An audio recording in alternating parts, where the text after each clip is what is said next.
Well, hello, how are we today? I'm next going to cover in our series on confidence.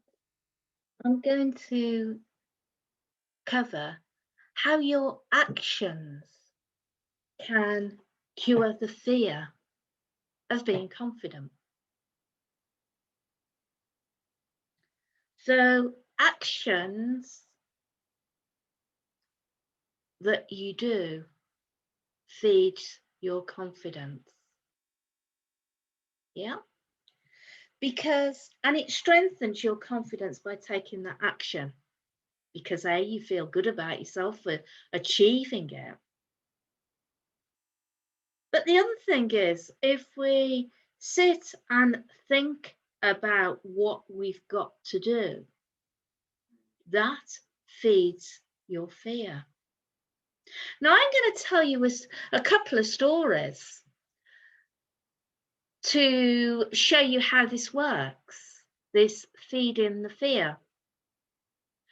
There was some parachutists that were jumping out of a plane. And when they were up, the one parachutist was getting himself, psyching himself up for the adrenaline of jumping out of the plane, the excitement. And he was the first one to volunteer to jump out. He took action and jumped out with confidence.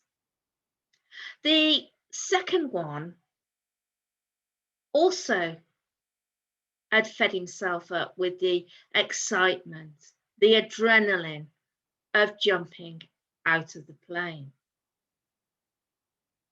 and did it with confidence. The third one was struggling.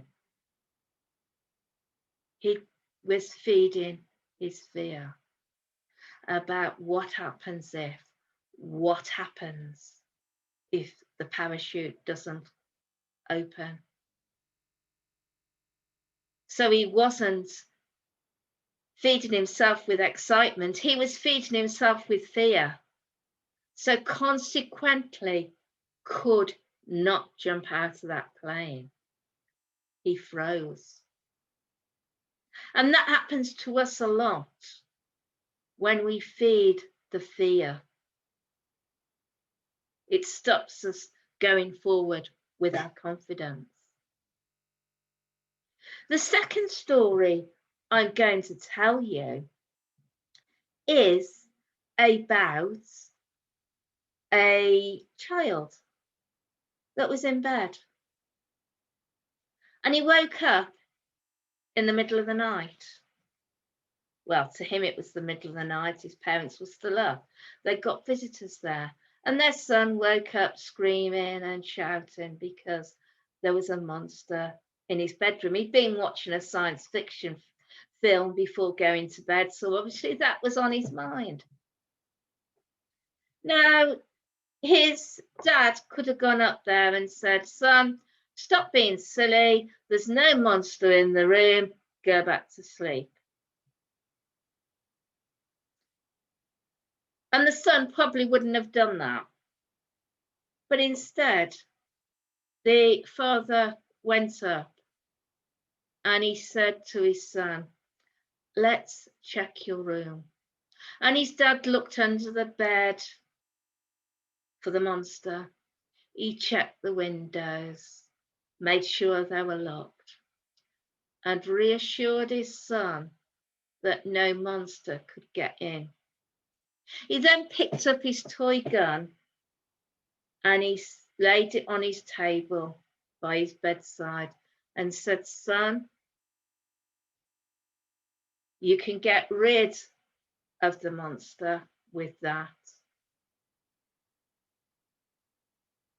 And with that, the son felt safe. He felt he'd got the confidence, snuggled back down and went back off to sleep.